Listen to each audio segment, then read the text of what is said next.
What's happening, fam? L.A.R. movement still moving. Book is entitled Lessons from a Non-Custodial Father at Amazon, Kindle, and Create Space. A link will be in the description box below as usual. This video is entitled We Have Different Gender Realities. Like I said in the previous video, I'm subscribed to men and women, right? And I listen to men and women, and I try to listen to the people I agree with, the people I don't agree with, the things I agree with, things I don't agree with, just to gain insight and perspective. And I can't speak on female reality, right?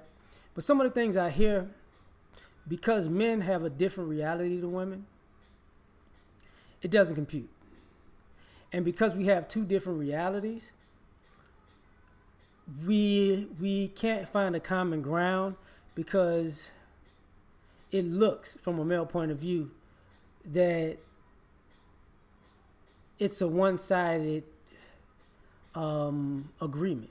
If we could, even if we agree to disagree, we got to agree with the female side, and the females, I guess, feel like they got to agree with the male side, and then we can disagree. But I think part of the problem is we have two different realities. Like, men have a mentality of, the world. I'm giving my blood, sweat, and tears. That's a lifelong thing. We give the blood and sweat first. Tears is on the back end. And like I said, I can't speak for all men, but I think women will say we give our blood, sweat, and tears. And I can't speak for all women. Women may say we give our blood, sweat, and tears in labor, birthing you. Valid, very valid. I think men are like, that's why we have two different realities. You birth a child for a day, maybe 2 days. I know you carried the child for 9 months, but the blood, sweat, and tears came in that day, 2 days. Now, for men, it's like, okay, that's like me telling you, I married you. I ain't got to do nothing else. My job is done. Doesn't really compute well. It's like, what? No, you got other stuff you need to do. So the blood, sweat, and tears with the men part is like, these blood, sweat, and tears are continuous. It's not a moment, a big moment of blood, sweat, and tears. It's a continuous, regimented blood, sweat, and tears. And the big moments of blood, sweat, and tears. So, like I said, we don't have the same reality. And some things that women are affected by, guys are like, whatever. Like, the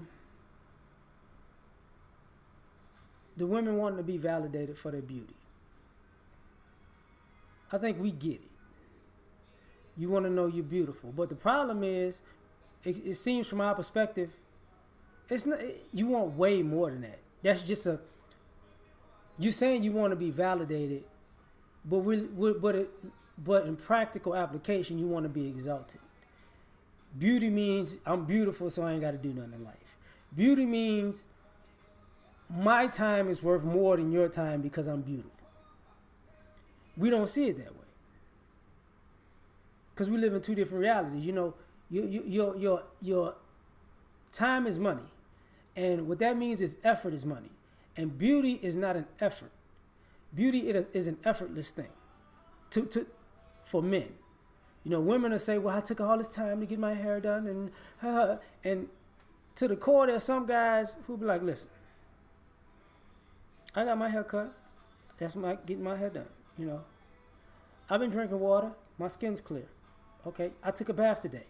I dressed up. I put on some slacks, shirt, tie, put on some cologne. I look good. For one, that didn't take me an exorbitant amount of time to do. For two, you're not going to get a cookie for dressing appropriately for where you're going. No. Because we have two different realities. And I think there are downsides to that. I'm sure women could address that. But do we get that you want to be told you're beautiful? Yeah. Like I forgot this part, so I'm gonna just put this in. But the problem I think guys have is why it never sinks in? Why doesn't it ever sink in? How is it your man could tell, for most guys can tell their woman they're beautiful every day, but their own insecurity is to say no. That's a mental issue that we can't do. If you're unhappy with yourself, me telling you you're beautiful and trying to validate you is not really going to help you until you get that fixed. Until you see that you're beautiful on your own. And that's another issue that we have two different realities with, is responsibility. Men aren't raised to be responsible for other people's happiness. We're raised to add to people's happiness or don't take from people's happiness. But there are guys who do definitely, take from people's happiness. But as far as men are concerned, our happiness isn't a female's responsibility.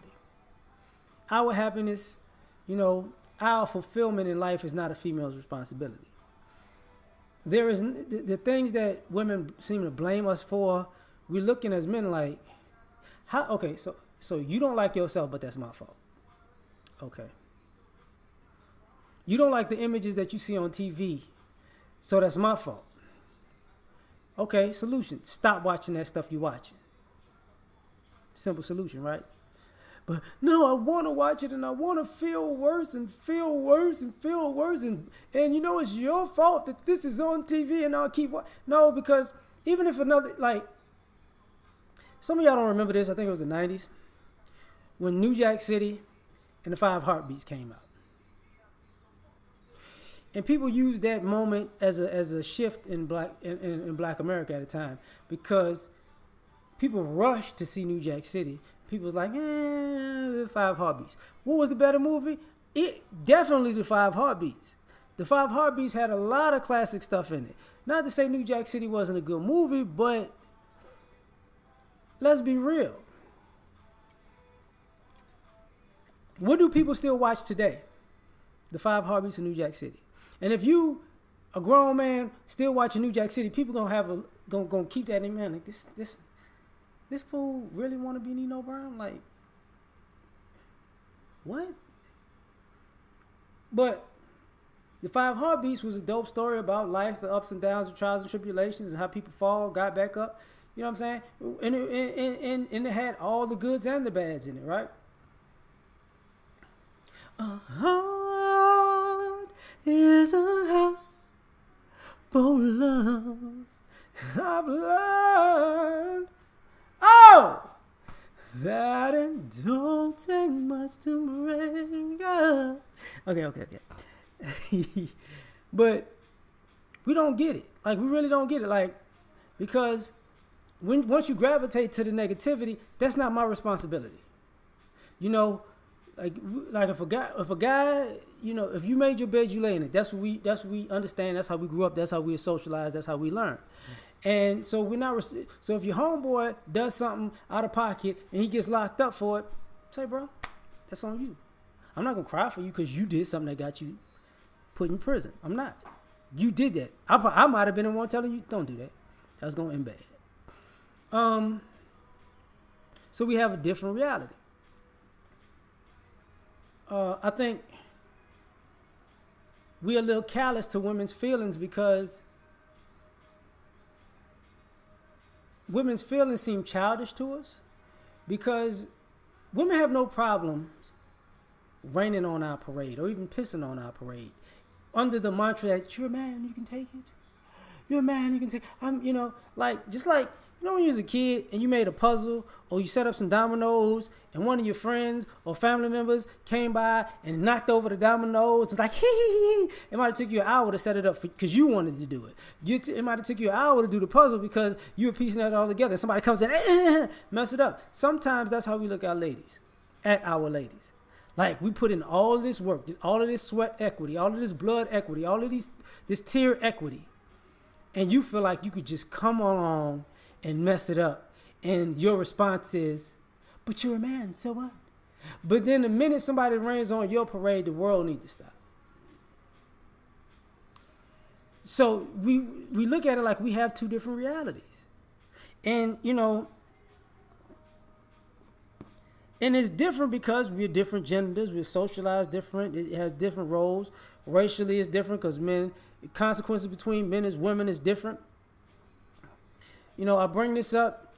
Women that say, we marched for you. We fought for you and Black Lives Matter and all that other stuff. And it's like, but y'all never, see, here's the problem. Y'all don't march to the PTA meeting. Y'all don't march to the school when these kids getting done wrong by these teachers. Y'all don't march to the principal's office when you know your kid got suspended for some BS. Y'all not marching it. Y'all don't march because your child got into college and you know that they're getting played. Y'all don't march financially played. Y'all don't march when other young women fleece your sons for money using family courts. And even you don't even get to see your grandchildren because of it, because of the venom in it. Y'all don't march for none of that. The minute y'all start marching is when a grown man get killed by a cop. Not saying that's not something to march for, because it absolutely is. But the problem is, y'all don't realize, y'all don't march when women marry men to use them and divorce them and take half of what they've worked for and half of their retirement. Y'all don't march for that. As a matter of fact, some of these things y'all cheer for. So when a guy loses his life to say, we're going to march now, we don't look at you the same. Because it's like, it only takes for us to get killed for y'all to actually see what's going on. And actually see your part in it too. So we have a different reality and we look at it differently. And including something in that is, it comes off that the way women interact with men is, y'all think that we're going to cater to you like you think we should do things if you were a man, but a man socialized to be a woman. We're not socialized to be women, so we're not going to do what women do and the way women do it. And as a matter of fact, there are plenty of lesbians out here who will tell you, thinking that she could be the man in a woman's way to another woman don't work. Because they even quickly find out what y'all say y'all want and what y'all actually want. You're hypocritical. You're just hypocritical. And it may be hypocritical by emotions, in my opinion. I think, and I'll get into that in a second. I think y'all hypocritical because when you're feeling like this, you want a certain thing. When you're feeling like that, you want a certain thing. And you don't understand that you want men to be consistent and you to be consistently inconsistent. And you want us to put in the work to figure out all of your inconsistencies where we ain't got time for that. We got a lot to do. We got a lot on our plate. And one thing we don't have time for and we want socialized to do, that's why we have different realities, is go with everybody's mood swings. Men don't operate like that with other men. Like, dog, well, I was acting like that because I was angry. I was acting like that because I was happy. I was acting like that because it was a rough day. I was acting like, man, nobody ain't got time for that. A job needs to get done. How would you ladies feel if you were getting your house built and the construction workers, it rained, we don't want to get our hair wet. I feel like it's too hot today. I'm not putting up this roof. You know what, I'm just not feeling it today. I'm just in my feelings. Give me a minute. Give me a couple of days. You'd be like, what? I paid you to put this damn house up. I don't give a damn. How about your feelings right now? And maybe that may be a bit insensitive to y'all, but that's what it is. Like, we have two different gender realities. And the fact that it seems like women can't accept our different realities is a problem for us. Because your realities, yep, that's how it is. That's how it's going to be. That's how we are. You got to deal with it. Even when your realities are grotesquely wrong and out of pocket. And here's the problem with the two different realities. right and wrong. We all know right and wrong. Gender doesn't excuse right and wrong in a man's eyes. I'm not going to excuse your wrong because you're a woman. I'm not going to excuse a child's wrong because they're a child. Because once it's known that you know right and wrong, you make choices. You make those choices willingly. So our reality of morals, ethics, integrity, character, we're living on those, and we expect you to live by them too. Because you can't have morals and integrity when it's convenient, when you want to get something out of a man, but then when you're expected to have those same morals, respect, and integrity, you become fickle, like, well, I was in my feelings, and I'm a woman, and I can't just do that now. No. We live in two different realities. That's unacceptable in our culture. This video's getting longer, so that's just my point. When it gets too long, I'll just shut it down. So that's what I'm doing. We out.